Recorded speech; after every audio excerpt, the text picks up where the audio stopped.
आज आप लोग को हम स्क्रू टाइप कंप्रेसर के बारे में बताएंगे कि स्क्रू टाइप कंप्रेसर किस प्रकार से काम करता है। इसको गियर टाइप भी कंप्रेसर कहते हैं और यह चिलर प्लांट में ज़्यादा इस्तेमाल किया जाता है। देखिए ये जो आपके सामने फिगर दिखाई दे रहा है, यह क्या है, वाटर कूल चिलर है। और ये वाटर कूल चिलर में जो कंप्रेसर ऊपर लगा हुआ है ये क्या है, स्क्रू टाइप कंप्रेसर है, यानी गियर टाइप कंप्रेसर है। ठीक है, ये कंडेंसर हो गया, ये इवेपोरेटर हो गया। तो इसी के बारे में हम बताएंगे कि यह कैसे कार्य करता है, स्क्रू टाइप कंप्रेसर क्या है और यह कैसे कार्य करता है। और इसका प्रयोग चिलर प्लांट में किया जाता है और चिलर प्लांट में इसका प्रयोग करने की वजह से इस चिलर को क्या कहते हैं, स्क्रू टाइप चिलर कहते हैं। ठीक है, कंप्रेसर के आधार पर। तो यह screw type compressor screw acting के सिद्धांत पर, यानी कि एक्शन के सिद्धांत पर, स्क्रू के एक्शन जो होता है, स्क्रू जिस तरह से स्क्रू आगे में घुमाने पर बढ़ता जाता है, ठीक है, तो उसी तरह से यह स्क्रू के सिद्धांत पर, स्क्रू एक्टिंग के सिद्धांत पर यह कार्य करता है, इसलिए इसको स्क्रू टाइप कंप्रेसर कहते हैं। ठीक है, इसमें क्या होता है कि दो गियर्स होते हैं जो हेलिकल गियर होते हैं और वह एक दूसरे से मैच किए रहते हैं। ठीक है, और स्क्रू के सिद्धांत पर कार्य करते हैं। और इसमें जो दो गियर होते हैं वह मेल और फीमेल गियर होते हैं। ठीक है, एक मेल गियर होता है और एक फीमेल गियर होता है। ठीक है, तो मेल गियर जो होता है छोटा होगा और फीमेल गियर का होगा थोड़ा सा बड़ा होगा। ठीक है, जिससे जो है वह उसके साथ में चलेगा, उसके साथ में सहायक के रूप में काम करेगा। अब इसके जो है पार्ट्स हैं स्क्रू टाइप कंप्रेसर के, उसके बारे में बताते हैं। यह क्या है कि सिंगल एक्टिंग वाला भी होता है और डबल ट्विन टाइप कह सकते हैं इसको, डबल कैपेसिटी का, डबल गियर वाला इसमें क्या होता है, कंप्रेसर होता है स्क्रू टाइप में। अब हम उसके पार्ट्स के बारे में बता रहे हैं कि कौन कौन से पार्ट उसमें लगा हुआ रहता है। और ये देखिए, ये स्क्रू टाइप कंप्रेसर का इंटरनल एक्सटर्नल दोनों पार्ट्स इसमें दिखाए जा रहे हैं। ठीक है, ये जो है आप देख रहे हैं, ये गियर है, ये भी गियर है। इसको हेलिकल गियर कहते हैं। क्या कहते हैं, हेलिकल गियर। ठीक है, ये बेलनाकार आकार का होता है, सिलेंड्रिकल आकार का होता है, इसलिए इसको हेलिकल गियर कहते हैं। और इसमें कौन कौन से पार्ट्स लगे होते हैं, इन सब पार्ट्स के बारे में आपको बता रहे हैं।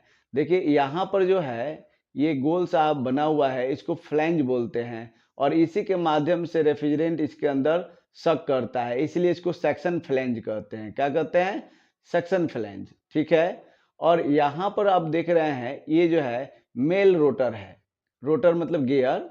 यह मेल जो है रोटेट करता है, इसलिए इसको रोटर भी कहते हैं।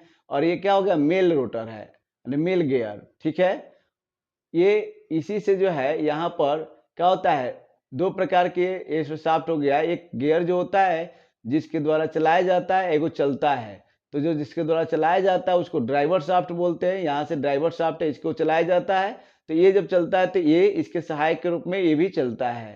ठीक है, यहाँ पर एडजस्टेबल जो है कॉन्टेक्ट एक्सेल बेरिंग लगा हुआ है। यहाँ देख रहे हैं ना, यहाँ और यहाँ दोनों जगह बेरिंग लगा हुआ है। ये एंगुलर कॉन्टेक्ट है। ठीक है, एंगुलर कॉन्टेक्ट एक्सेस बेरिंग है, क्योंकि ये बेरिंग लगाया जाएगा तभी स्मूथ ये चलेगा। ठीक है, ये ड्राइवर शाफ्ट आपको समझ में आ गया कि ड्राइवर शाफ्ट इसी में फ्लाईव्हील लगाकर हम क्या करते हैं, यानी कि बेल्ट के द्वारा चला सकते हैं या मोटर को हम डायरेक्ट कनेक्ट करके इससे कपलिंग सिस्टम के द्वारा इसको चला सकते हैं। ठीक है, यहाँ पर मैकेनिकल सील है, ये यहाँ से रेफ्रिजरेंट लीक ना कर जाए इसलिए यहाँ पर जो है लगाया गया है मैकेनिकल सील। ठीक है, यहाँ पर यानी एक्सेल जो है लोड है, बैलेंसिंग लाइन है। अगर ज़्यादा मात्रा में क्या होता है कि रेफ्रिजरेंट कंप्रेस होता है तो यहाँ से कंट्रोल करने के लिए, लोड को कंट्रोल करने के लिए यहाँ से ये पाइप लगा हुआ है, यहाँ से कनेक्ट हो जाता है। ठीक है, और ये है डिस्चार्ज फ्लैंज। यहाँ से जिस तरह से यहाँ से सक्शन करता है रेफ्रिजरेंट को तो यहाँ से डिस्चार्ज करता है। इसी तरह से फ्लैंज बना हुआ है, नट बोल्ट के द्वारा इसको जोड़ देते हैं तो ये डिस्चार्ज फ्लैंज है। इसी के माध्यम से क्या होता है, high pressure high temperature refrigerant discharge line द्वारा कंडेंसर में चला जाता है। ठीक है, यहाँ पर जो है स्लाइड वाल्व लगा हुआ है, ये स्लाइड वाल्व है।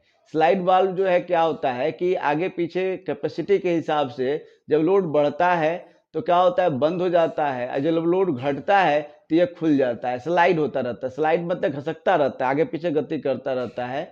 अभी हम इसको दिखाएंगे कैसे आगे पीछे गति करता है। ठीक है, स्लाइड वाल्व हो गया। अब ये जो है क्या है, हाइड्रोनेमिक का जो है रेडियल, यहाँ पर हाइड्रोलिक नहीं, हाइड्रोनेमिक मतलब क्या होता है कि इस पर जो है द्रव का भी प्रभाव पड़ता है, जैसे आयल का, आयल इस पर जो है प्रभावित करता है इसको, ताकि इसमें लुब्रिकेशन होता रहे और किसी प्रकार का इसमें फ्रैक्शन उत्पन्न ना हो। ठीक है, यहाँ पर एक्सेल लोड बैलेंसिंग पिस्टन लगा हुआ है, क्योंकि यहाँ पिस्टन इसलिए लगाया गया है कि ये जब गियर चलेगा तो यह क्या करता है, इधर से इधर चलेगा तो इसके ऊपर धक्का देगा, तो इसके बैलेंस को करने के लिए ये क्या होता है, अनेक लगाया गया रहता है एक्सेस लोड बैलेंसिंग पिस्टन लगाया गया रहता है, जो एक्सेस लोड हो जाता है, क्योंकि जब ये चलेगा तो ये इधर की तरफ धक्का देगा, बैरिंग की तरफ धक्का देगा, बैरिंग की तरफ धक्का देंगे तो बैरिंग जो है अगर बढ़िया क्वालिटी का नहीं है, बढ़िया क्वालिटी का भी लगाया जाता है, और उसके बैलेंस को यानी इसके धक्के को बैलेंस करने के लिए ये पिस्टन बैलेंसिंग पिस्टन लगाया जाता है। ठीक है, अब ये स्लाइड वाल्व कंट्रोल पिस्टन, ये पिस्टन को कंट्रोल करने के लिए स्लाइड वाल्व लगाया गया है। स्लाइड का मतलब होता है घसकाने वाला। ठीक है, अब यहाँ पर रोटर ड्राइवर ऑयल पंप है, रोटर को ड्राइव करने के लिए यहाँ पर क्या लगाया गया है, पंप लगाया गया है, यानी कि जब रोटर घूमेगा तो उसी के साथ में ये पंप भी घूमेगा और ऑयल को पंप करके क्या करेगा, इन गियरों के पास पहुंचाएगा और बैरिंगों के पास पहुंचाएगा, ताकि इनके बीच में जो है लुब्रिकेशन होता रहे और फ्रैक्शन उत्पन्न ना हो, जिसकी वजह से पार्ट घिसे ना और बैरिंग भी क्या हो, खराब ना हो। और ये हो गया फीमेल रोटर, फीमेल गियर, समझ में आ रहा है ना, दो प्रकार के गियर हो गए, हम बताए थे ना, मेल और फीमेल। ठीक है, और यहाँ पर प्रेशर गेज लगा होता है, प्रेशर किस प्रकार से जो है, कितना प्रेशर पीएसआई प्रेशर हो गया है, यहाँ पर एडजस्ट करने के लिए वाल्व लगा हुआ रहता है, इसी के द्वारा एडजस्ट होता रहता है और क्या होता है, कैपेसिटी से कंट्रोल किया जाता है। अब हम एनिमेशन के माध्यम से इसको हम दिखाते हैं कि कैसे यह कार्य करता है। ठीक है, अब आप लोग के सामने एनिमेशन के द्वारा दिखा रहे हैं कि यह स्क्रू टाइप कंप्रेसर कैसे डिसेंबल और असेंबल किया जाता है। ठीक है, देखिए ये सब पार्ट्स दिखाई दे रहा है, उड़ते हुए दिखाई दे रहा है, और कैसे आपस में यह मिल जा रहा है। आप देखिए इसको,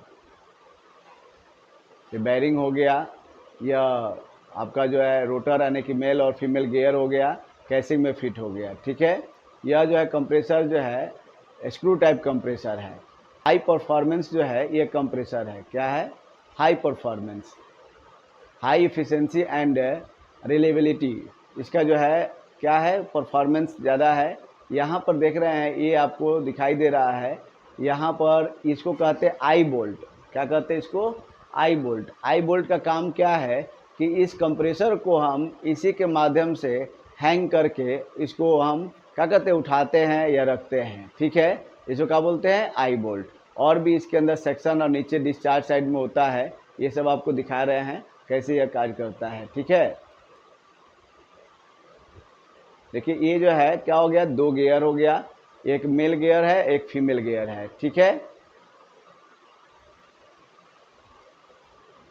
कौन सा है, इसको रोटर बोलते हैं, गियर है लेकिन रोटेट करता है, इसलिए इसको क्या बोलते हैं, रोटेट कहते हैं, रोटर कहते हैं। ठीक है, रोटेट करता है इसलिए रोटर कहते हैं। और ये आपस में क्या हो गया, मैश हो गया। देखिए ये क्या हो गया, गियर आपस में मैश हो गया, मैश माने ज्वाइंट हो गया इसको। अब इसको हम क्या करते हैं, कैसिंग में डालते हैं इसके। ठीक है, इसकी बनावट देखिए किस तरह से है। अब ये शाफ्ट सील हो गया, क्या हो गया, शाफ्ट सील जिसको कहते हैं, इसको मैकेनिकल शाफ्ट सील कहते हैं। ये बैरिंग हो गया। ठीक है, ये क्या है, बैरिंग बहुत ही जो है हाई कैपेसिटी का बैरिंग होता है, जो जल्दी जो है क्या होता है, ख़राब नहीं होता है, यानी high quality bearing design for maximum life time, यानी ज़्यादा समय तक चलने वाला ये बैरिंग होता है। ठीक है, बाल बैरिंग इसको बोलते हैं। अब दूसरे साइड से भी इसका बैरिंग निकल गया, फिर उसी तरह से क्या करते हैं, उसके अंदर डाल देते हैं। ठीक है, यानी कि अब ये फीमेल, अब देखिए बाल बैरिंग है, ये है बाल बैरिंग, बाल बैरिंग मैंने गोली वाला, छर्रे वाला, और यहाँ पर जो है शाफ्ट सील है, तो ये जो है क्या होता है, आयल इस पे दिखाई दे रहा है, देख रहे हैं ना, ये क्या है, आयल है, ताकि लुब्रिकेशन हो। देखिए यहाँ लिखा है radial sleeve bearing and contact free operation for unlimited life time. ठीक है, यानी कि यह फ्रैक्शन रहित बैरिंग है, इसमें फ्रैक्शन जल्द ज़्यादा नहीं होता है, और ये आयल जो है काम करता है इस तरह से, जो है यहाँ से देखिए ऊपर फ्लैंज बना हुआ था, वहाँ से सक्शन हो रहा है और कैसिंग में यह गियर चल रहा है यानी रोटर चल रहा है, उसके माध्यम से सक करके ये अंदर की तरफ ला रहा है, फिर यहाँ से ये high pressure high temperature gas के रूप में डिस्चार्ज हो रहा है। देख रहे हैं ना, रेड कलर का दिखाई दे रहा है, ये क्या हो रहा है, डिस्चार्ज हो रहा है, नीचे की तरफ से क्या हो रहा है, इसको डिस्चार्ज कर रहा है।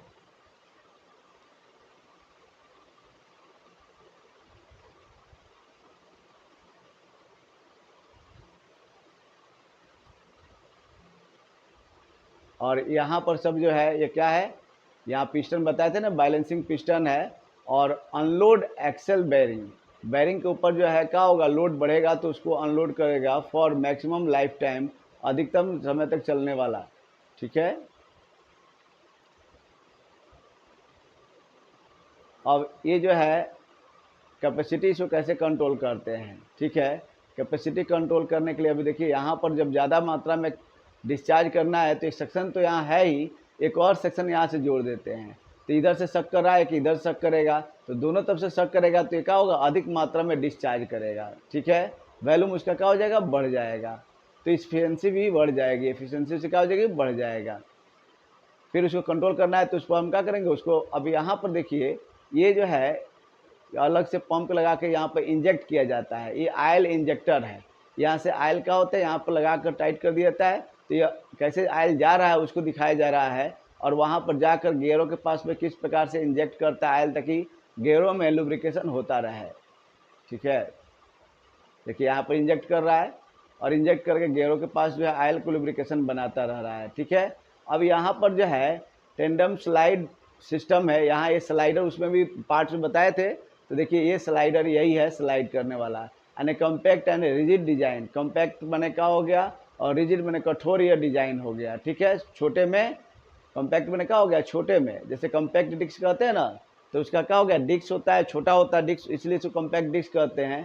तो यहाँ पर कॉम्पैक्ट एंड रिजिड डिजाइन, यानी कि छोटे में कॉम्पैक्ट मैंने कहा कि बड़ा ना करके छोटा में ही कहा किया गया है, इसके कठोर डिजाइन कर दिया गया है। ठीक है, और इसके द्वारा क्या होता है, यानी कि कंट्रोल करते हैं कैपेसिटी को, इसकी एफिशिएंसी कंट्रोल करते हैं।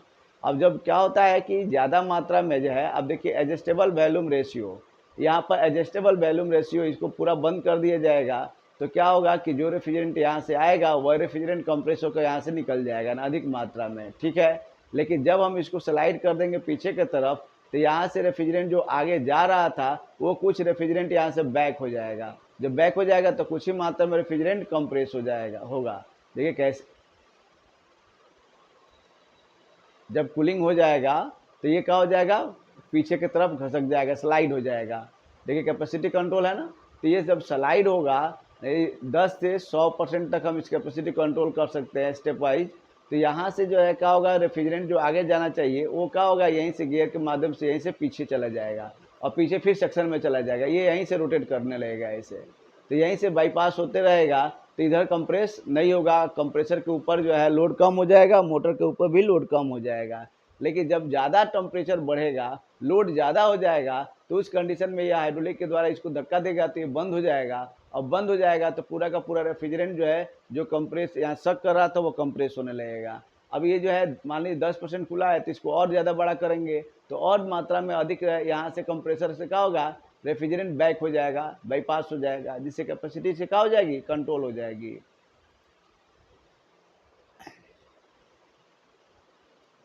अब देखिए इसका जो है और क्या हो रहा है, बढ़ गया है, यहाँ पर और प्रेशर बढ़ा तो ये बढ़ गया, इसका गैप ज़्यादा हो गया तो यहाँ से रेफ्रिजरेंट अधिक मात्रा में यहाँ से बैक होने लगा और फिर वो सेक्शन लाइन में चला गया। देखिए गैस है एनेप्लेसेशन protection greatly reduce gas penetration, यानी यहाँ पर ज़्यादा मात्रा में जो है गैस पेनिट्रेशन हो रहा है, रिड्यूस हो जा रहा है।